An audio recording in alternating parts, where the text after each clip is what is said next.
ഓം നമോ ഭഗവതേ വാസുദേവായ.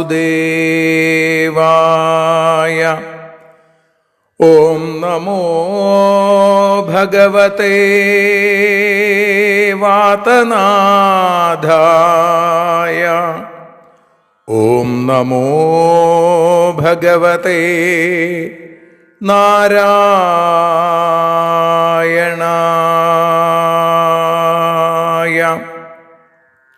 ഏവർക്കും നാരായണീയ മധുരം ആസ്വദിക്കാൻ ഒരിക്കൽ കൂടി സ്വാഗതം. മൂകം കരോതി വാചാലം പങ്കും ലംഘയത്തെ ഗിരിം യൽകൃപാതമഹം വന്ദേ പരമാനന്ദമാധവം. അഖിലാനപരാധാന്മേ ക്ഷമസ്വ കരുണാനിധേ പ്രസീദ മൽഗുരോ നാഥ ജനകായ നമോ നമഃ. അഖിലാനപരാധാന്മേ ക്ഷമസ്വ കരുണാംബുധേ പ്രസീദ മൽപ്രിയേ നാഥേ മാതൃരൂപേ നമോസ്തുതേ. സദാശിവസമാരംഭാം ശങ്കരാചാര്യമധ്യമാം അസ്മദാചാര്യപര്യന്താം വന്ദേ ഗുരുപരമ്പരാം. നാരായണീയത്തെ പറഞ്ഞിടുമ്പോൾ നാരായണാഖ്യനെ നമിച്ചിടുന്നു. നാരായണൻ വായുപുരത്തിലീശൻ നാവിൽ നിറഞ്ഞെന്നെ തുണച്ചിടേണേ. മോക്ഷക്കടൽ ഭാഗവതം പ്രസിദ്ധം മെല്ലെ കടഞ്ഞു നവനീതമഹോ ലഭിച്ചു. മന്നിൽ നരന്നു ഹരിഭക്തി ലഭിക്കുവാനായി മേൽപുത്തുരേക്ക് സദയം ശുഭ സ്തോത്രകാവ്യം.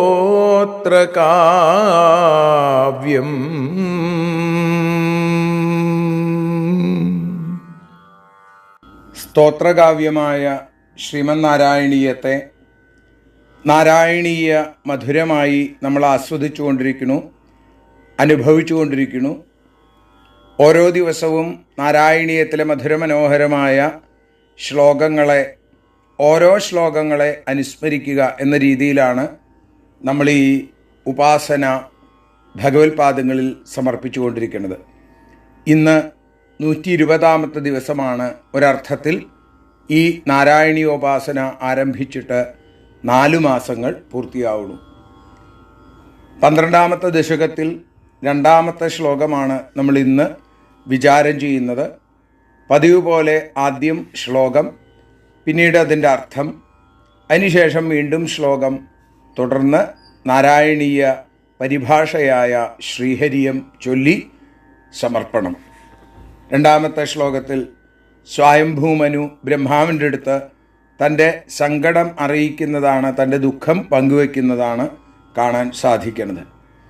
കഷ്ടം പ്രജാ സൃജതി മയ്യവനിർനിമഗ്ന സ്ഥാനം സരോജഭവ കൽപ്പയ തത്പ്രജാനാം ഇത്യേവമേഷ കഥിതോ മനുനാ സ്വയംഭൂരംഭോരുഹാക്ഷ തവ പാദയുഗം വ്യചിന്തീൽ.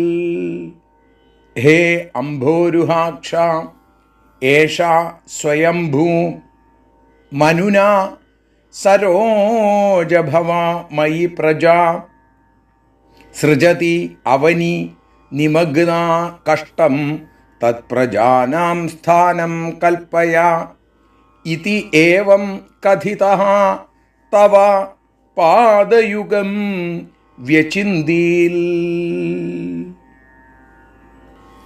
പൊന്നുഗുരുവായൂരപ്പൻ്റെ മുമ്പിൽ നാരായണീയ നറുനവനീതം നിവേദിക്കുന്ന നാരായണ ഭട്ടതിരി ഭഗവാനെ ഹേ അംഭോരുഹാക്ഷ എന്ന് വിളിക്കുന്നു.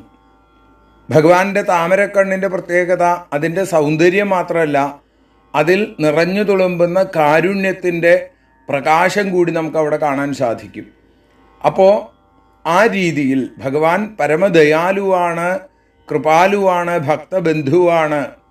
കൃഷ്ണ കാരുണ്യസിന്ധോ അല്ലേ, അങ്ങനെയാണ് ഇനി അവസാനത്തിൽ പട്ടരിപ്പാട് ഭഗവാനെ വിളിക്കുക.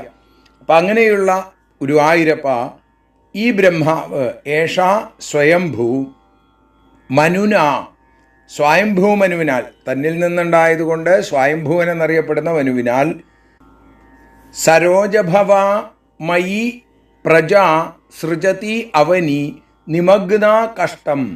ഹേ ബ്രഹ്മദേവ, സരോജഭവൻ, സരോജത്തിൽ നിന്നുണ്ടായവൻ, താമരയിൽ നിന്നുണ്ടായവൻ, അതാണ് ബ്രഹ്മാവ്. ഞാൻ പ്രജകളെ സൃഷ്ടിച്ചു കൊണ്ടിരിക്കുമ്പോൾ പ്രജാ സൃജതി അവനി നിമഗ്ന കഷ്ടം, ആ ഭൂമി വെള്ളത്തിലേക്ക് ആണ്ടുകൊണ്ടിരിക്കുന്നു. തത് പ്രജാനാം സ്ഥാനം കൽപ്പയ, അതുകൊണ്ട് പ്രജകൾക്ക് ഇപ്പോൾ താമസിക്കാൻ സ്ഥലമില്ലാതെയായി, അവർക്കുള്ള വാസസ്ഥലം അങ്ങ് ഉണ്ടാക്കി തരണേ, കൽപ്പിച്ചാലും. ഇതി ഏവം കഥിതഃ തവ പാദയുഗം വ്യചിന്തിയിൽ. ഇങ്ങനെ പറയപ്പെടുന്നവനായിട്ട് ആ ബ്രഹ്മാവ് അവിടുത്തെ തവ പാദയുഗം വ്യചിന്തിയിൽ, അവിടുത്തെ പാദാരവിന്ദങ്ങളെ അപ്പോൾ നല്ല പോലെ ധ്യാനിച്ചു എന്ന് പറയുന്നു. ഒരിക്കൽ കൂടി നമുക്ക് ആ ശ്ലോകം ചൊല്ലാം. അടുത്ത ദിവസം നാളെയാണ് ഭഗവാന്റെ വരാഹാവതാര രംഗം വർണ്ണിക്കുന്ന ശ്ലോകം. കഷ്ടം പ്രജാ സൃജതി മയ്യവനിർനിമഗ്ന സ്ഥാനം സരോജഭവ കൽപ്പയ തത്പ്രജാനാം ഇത്യേവമേഷ കഥിതോ മനുനാ സ്വയംഭൂരംഭോരുഹാക്ഷ തവ പാദയുഗം വ്യചിന്തിൽ. ഇനി അതിൻ്റെ മലയാള പരിഭാഷയായ ശ്രീഹരിയം ചൊല്ലി നമുക്ക് സമർപ്പിക്കാം.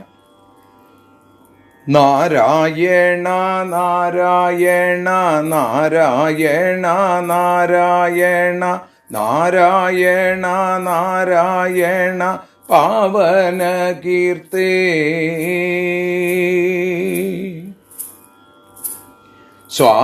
സ്വയംഭുവമനു കാര്യം സാദരം ഉണർത്തിയപ്പോൾ ബ്രഹ്മദേവൻ സാവധാനം ധ്യാനത്തിലായി. താമരയും തോൽക്കും നിന്റെ കണ്ണുകളെ ഓർത്തുകൊണ്ടു താമസമുണ്ടാക്കിയിടൊല്ലെ എന്നു പ്രാർത്ഥിച്ചു. നാരായണ നാരായണ നാരായണ നാരായണ നാരായണ നാരായണ പാവന കീർത്തേ. നാരായണ നാരായണ പാവന കീർത്തേ.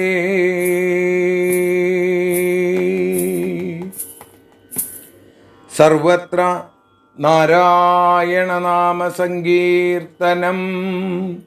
നാരായണ നാരായണ.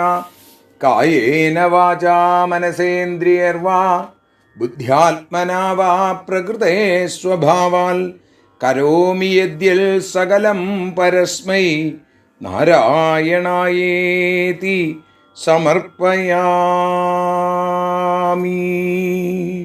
ഹരി ഓം.